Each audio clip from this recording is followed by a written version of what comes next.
So it's 10 years I've been eating a plant-based diet this week, and so in this video I'd like to share with you my most honest, I think, and realistic tips, insights and reflections, the things that have been useful to me to get right, to fix, the lessons I've learned along this way over these 10 years, so you can avoid some of the common pitfalls that I see my fellow plant-based dieters falling into, some of the pitfalls I fell into early on my journey here.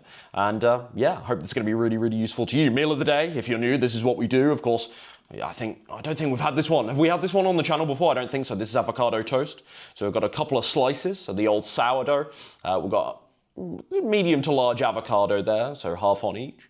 And it's really simple. A little bit of salt, a little bit of balsamic glaze. Sometimes I'll slice some radishes or some toms on this.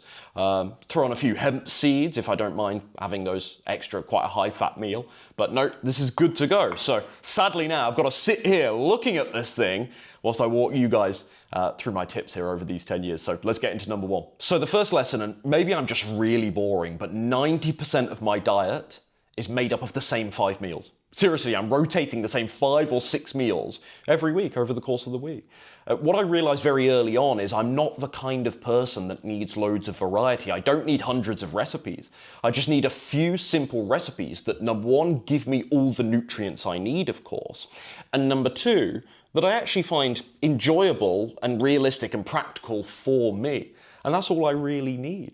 And that may surprise you because you might think after 10 years eating this way, surely I'll be a little bit bored, itching for something new, itching to spice things up. Actually, on the contrary, because I've been doing this for so long, I know exactly what I like, I know exactly what my body responds very well to, and I know exactly how to fit nutrition, plant-based nutrition, into my schedule. So it's just like one big and you do this progressively, month after month, year after year. You get to know yourself better, you get to know the nutrition info better, the knowledge stuff. You get more knowledge, you acquire, spit it out right, is what I'm trying to say. You get more knowledge on plant-based eating.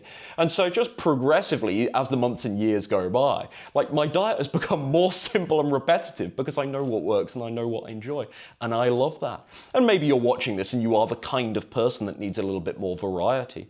But for me, there is a correlation, a positive correlation, I should say, I think, between simplicity and repetition and routine and my adherence, my compliance, and therefore the sustainability with this incredible approach to nutrition. So if you're somebody watching this and you're kind of nodding your head a little bit and you are trying to tackle some really fancy elaborate recipes and you realize you end up just going and ordering pizza because it's a bit too complicated, just refine things would be my honest advice on this. Just streamline some stuff and start thinking, right, what is the sweet spot between meals I enjoy and meals that are realistic and practical? Because what you'll find is if you go too far in one direction with either of those, it will compromise the other. So, for example, there might be a real meal I really, really enjoy, but it takes 60, 70 minutes to prepare in the kitchen, and it's this long, very overwhelming, elaborate list of ingredients. Well, I might love that meal. It might be a 10 out of 10 taste and texture-wise to me. Is that really realistic as a main feature of my diet? Probably not. Well, definitely not, let's say, for me personally. There's also going to be some really simplistic, bland, uber basic meals that I wouldn't enjoy either. So we have to find some kind of mix of, like, what is the sweet spot of kind of complexity and fanciness to your meals that is actually still allowing you to stick to this approach quite effortlessly. Number two, and I'm going to be presumptuous here, I believe there's a good chance you will resonate with this particular one. I had to do a lot of anti-carb deprogramming when I transitioned to this way of eating, because naturally a lot of whole plant foods are quite high, very high, I should say, in carbohydrate. And so as somebody that came from kind of the gym bro world, I hadn't tried, keto was not that big actually back then, but I dabbled with paleos. I had tried keto, it was just coming, but it was more paleo that I tried in the past. But regardless, I did have a lot of this thinking, a lot of this carbs are fattening, carbs are bad for you thinking, without any kind of nuance or distinction on what the source of carbohydrate was. And that was entirely my fault, of course. And so I had to do a lot of that deprogramming when I found this way of eating. And so something that I've been really pleased to see both anecdotally and as I've delved into the research on this, admittedly, as a bit of an amateur, is that healthy carbohydrates are good. They get a good old thumbs up from Ryan Adams. Yes, I talk about myself in the third person on occasion. They get the Ryan Adams stamp of approval for what it's worth, let's say. So I just think that, I'm doing the keto thing, or, I'm doing the no carb thing. I just think there is, I'm being judgmental here, but there is a sickening irony in a lot of the people, I know this very well from personal experience, so I don't want to sound too preachy as though I'm on moral high ground, but there is a great irony with the, I'm doing keto, I'm doing low carb people, in that they'll avoid whole food sources of carbohydrate like fruit, because sugar, or potatoes, or rice. Oh God, rice is so fattening. Or even a minimally processed bread, like a sourdough rye or a minimally processed whole wheat bread. They'll avoid those things like the plague. But then, of course, on the weekend, they're going binging on pizza and donuts, Krispy Kremes, and potato chips and whatever it is. It's like, oh, okay. So you'll pretend you've got this veneer that you're doing a low carb diet, but then when you do crash out, you gravitate towards loads of junk foods. Yeah, those things have carbohydrates in them, but they're also junk foods that are incredibly high in caloric density, low fiber content, very little nutrients, bunch of other, it's not just carbs, right? Pizza, a lot of people go, pizza is carbs. It's like, well, it contains carbohydrate. The dough contains carbohydrate. But pizza also has oils and the fats and this and that and what have you.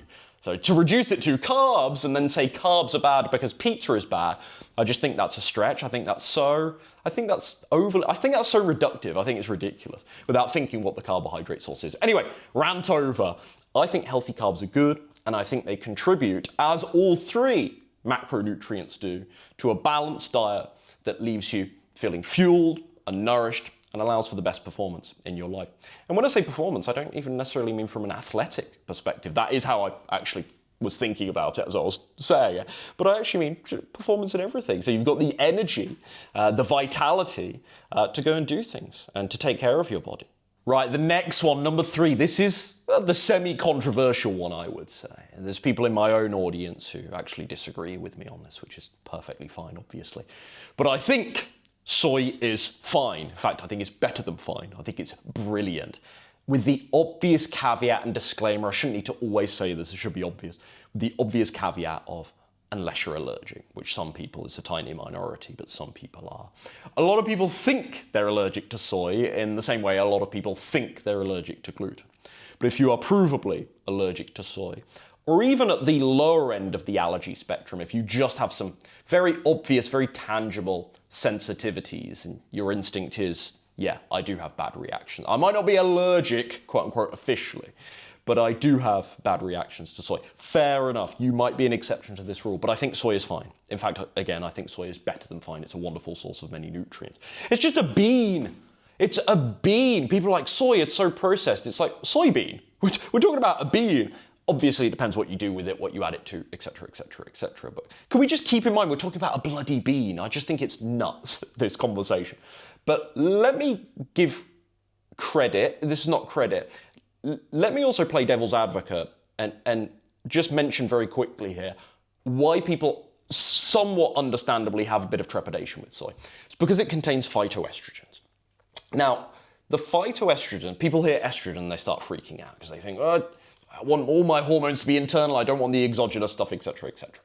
But the phytoestrogens in soy, this is complex, and I'm not the person to best speak on this, frankly. I should stick in my lane with the weight loss stuff. But my understanding, the phytoestrogens on soy are not exactly the same as estrogen. Not even remotely close. And they can replicate it in some way, some mannerisms, but they are not remotely close. And actually, the phytoestrogens, this is the great irony, can actually be estrogenic, but they can also be anti-estrogenic. And so basically, in my mind at least, it's not as simplistic. And again, I'm going to use that term reductive, that if you eat soy, that means estrogen increases. It is not that straightforward. And you couple this with all of the wonderful fiber and other nutrients and plant protein, that's a really sort of plus point on team soy, that soy contains. And I balance things out and I go, yeah, for me, I'm all good with this. I am good with this. This is fine. The studies look good. This looks compelling. And so I'm not worried about this. So that's my semi-controversial take here. Soy is fine. And It's very rare, actually, that a day goes by where I don't eat soy. And let me just I appreciate that personal anecdote is not always wanted, warranted, and should not be put on too much of a pedestal when nutrition advice is following it. It should not create too much credibility, is what I'm trying to say to an argument. But let me just say, personally, anecdotally, spit it outright. God, I'm yapping today. I've had no issues. I have had no issues with soy. I think it's contributed. Aesthetically, this is hard because there's lots of variables. I think it's contributed extremely well to my physique. I really do, because it's such a great source of plant protein. The tofus and the tempehs, I think they've been hugely beneficial actually to my physique, I must say. Number 4, no intermittent fasting for me personally. I know some people like to, and this is why I'm including this, like to combine a plant-based diet with some intermittent fasting, because I do occasionally get questions about this. But for me personally, I'm a breakfast guy. I love my big breakfasts. And then I couple this with the fact that a plant-based diet can be, depends what you eat, but a plant-based diet can be a very low-calorie diet anyway. Do I really want to be messing with meal skipping if I'm already eating quite a naturally low-calorie diet with lots of self-limiting foods that are very high in fiber and leave me to feeling quite full? No, I don't really want to mess with that, right? And of course, with the right dietary planning, the risk of undereating can be overcome, of course. So then you could sort of nullify that potential negative consequence of intermittent fasting by eating enough calories, compensating with enough calories later in the day. Fair enough, yes, I accept that argument, if that was the argument. However, for me personally, I just feel it's needless. I feel it's needless to avoid eating at the one meal every day that I love eating at and leads to me feeling fantastic, in pursuit of being able to eat more later in the day or something, whatever the rationale is. And look, I'm not coming at this from intermittent fasting is terrible. I think it's a tool. I think it's a tool that is more useful to some folks than others, or more safe and sensible, I would also say, to some folks than others. I don't want to call it inherently unsafe. I want to be very clear with my language here, but I think it's safer or more sensible for some types of folks than others, and maybe that will be a different video. I think I have covered it actually quite a lot in the past. But I think generally, I feel if you're eating lots of whole foods promoting low calorie intake anyway, I feel it's certainly needless from a sort of weight loss, fat loss, body composition perspective. And this is, if I was sat down here with someone arguing the pro-intermittent fasting side of things, their response to that comment might understandably, quite rightly be, well, it's not just a calorie control thing, Ryan. We don't just do intermittent fasting because of weight loss. There's also XYZ benefits. Human growth hormone, focus, mental clearing of mental fog is one that's often cited, which I have some problems with that claim anyway. But et cetera, et cetera, et cetera. And I'll say, yeah, fair enough. And I do think, periods of fasting, I think it's right to say that periods of fasting can have many, many health benefits. But at the same time, intermittent fasting, done regularly, I just don't think it's necessitous, and it's certainly not how I like to do things. When you eat a low-calorie diet, like a plant-based diet anyway, and you mix that with some intermittent fasting, if you're doing that right now, I'd just give you a bit of a word of warning to make sure that it's not promoting a needlessly aggressive calorie deficit, and then you're just kind of crashing and burning, and you get to 10 p.m. and then the Ben & Jerry's comes out and it's like, well, if you just had a good breakfast of like 300 or 400 calories, you might not need the 1,000 calories of Ben & Jerry's at night. Okay, there's some psychological things here to work on as well, emotional and binge eating, etc., potentially.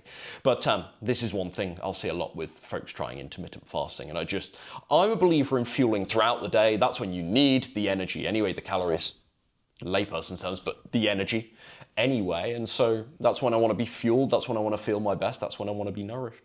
Next up, this is another sort of semi-controversial one that sort of triggers a certain sort of corner again of the plant-based space. I love those folks, but I think they're wildly wrong on this particular point, to be honest.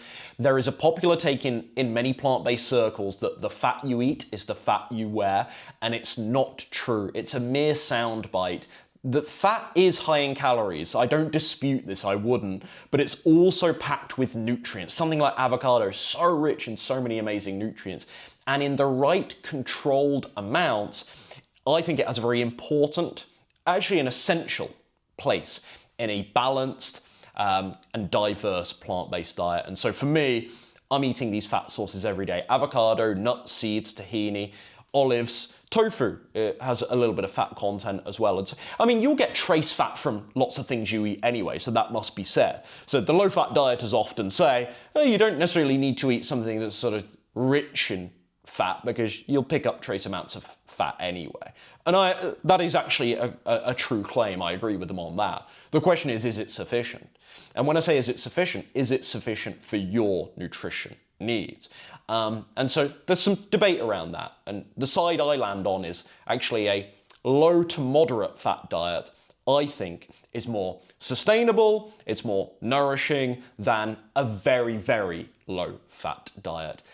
There's also a huge point about satisfaction. I cannot tell you, well, I can, it's going to be 80, 90 plus people at this stage, but I cannot, let me stick to my hyperbole here. I cannot tell you how many folks have come to me on Slim and Sustain, they've joined my coaching program, and they've come from maybe a starch solution, sort of low-fat, high-carb, plant-based diet background, and they've been utterly terrified of fat. And they see that meal plan that I make for them before week 1, and they go, Ryan, you're telling me I can eat avocado toast and lose weight. Ryan, you're telling me I can have X amount of tablespoons of seeds on my cereal and I'm going to lose weight, because I was told this stuff is like the devil. And I'm like, no.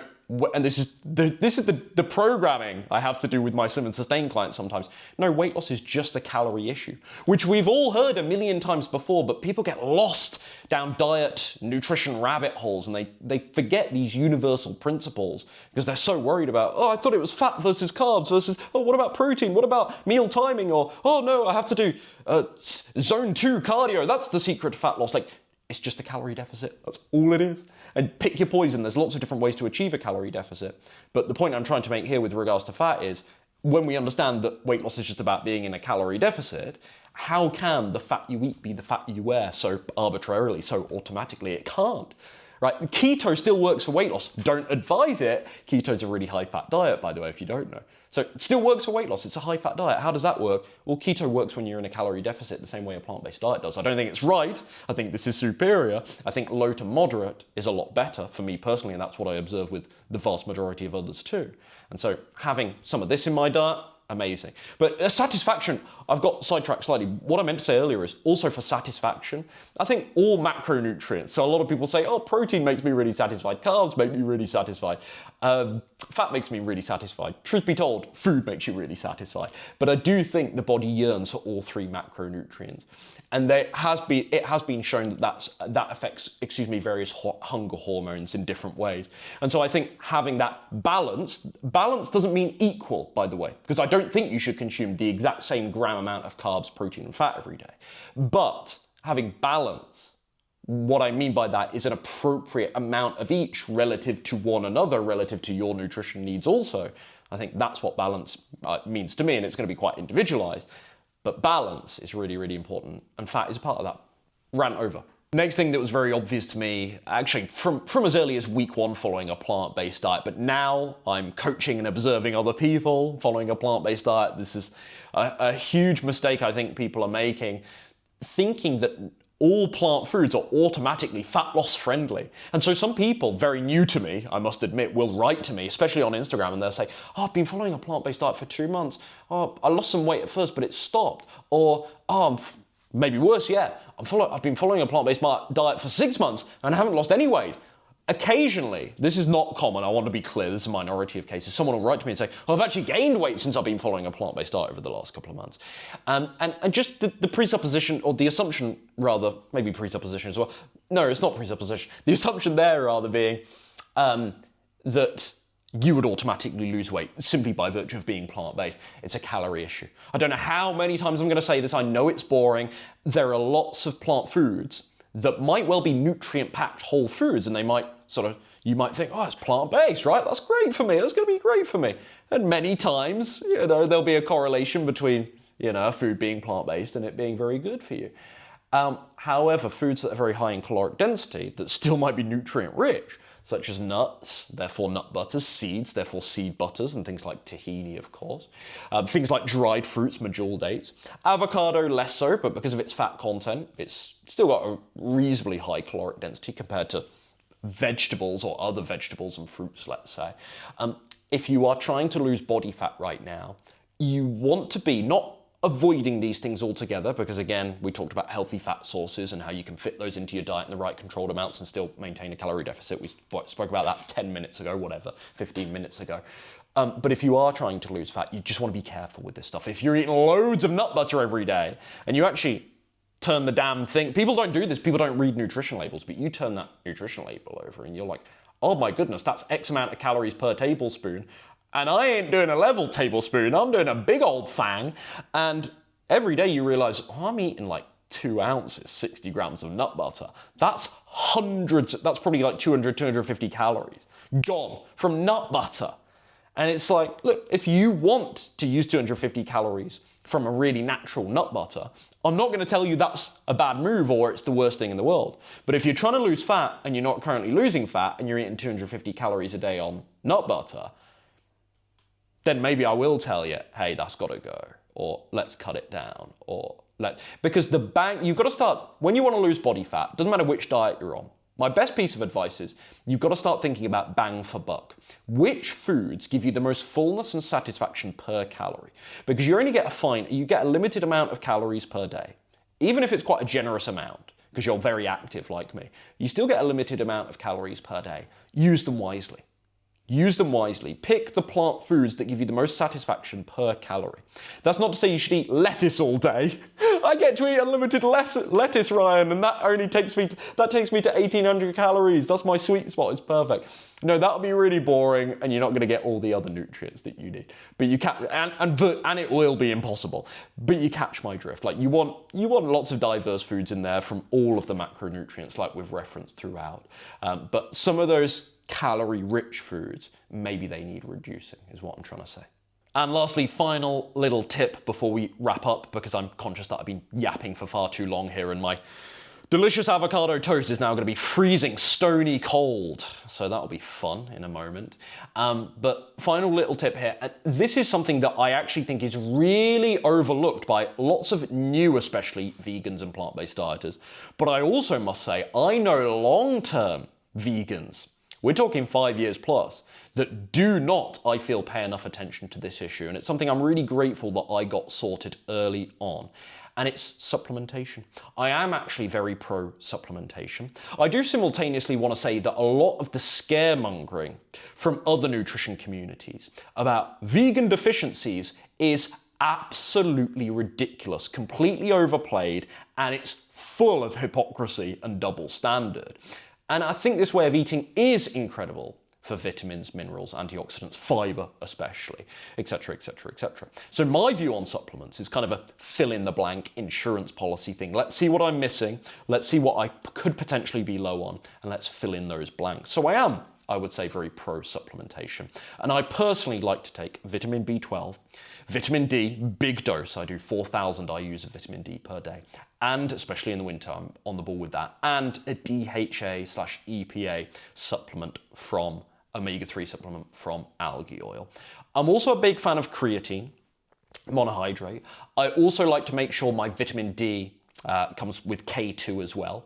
And I occasionally will use, when I say occasionally, maybe let's say twice per week to quantify it in some way, it varies, a relatively clean, let's say, protein powder. And I want to stress clean because lots of them are full of junk, but a relatively clean plant protein powder. So that's where I'm at on supplements. So I don't supplement like a whole list of things. I mean, I've just given you a list, but that's 3 mandatory supplements. I've got my 3 mandatory supplements. This is how I think they're mandatory in my mind anyway. B12, vitamin D, the big dose, and then the omega-3 supplement, of course, from algae. Those are the 3 I must take. Creatine, actually, I do take daily. It's very rare that I miss creatine. So let's just add 4 to that. And those are the things that I'm very, very regularly having. Incidentally, I want to add that some of these things I would still supplement if I was not plant-based. I think that's so important to stress, especially something like creatine. So these are not necessarily, vitamin D also, these are not necessarily because I eat plant-based, I supplement these things. That's not true at all. B12 is the exception. B12 is the thing that I probably wouldn't take if I wasn't plant-based. That's not a hypothetical scenario I'm envisaging or want to envisage, but you get my point.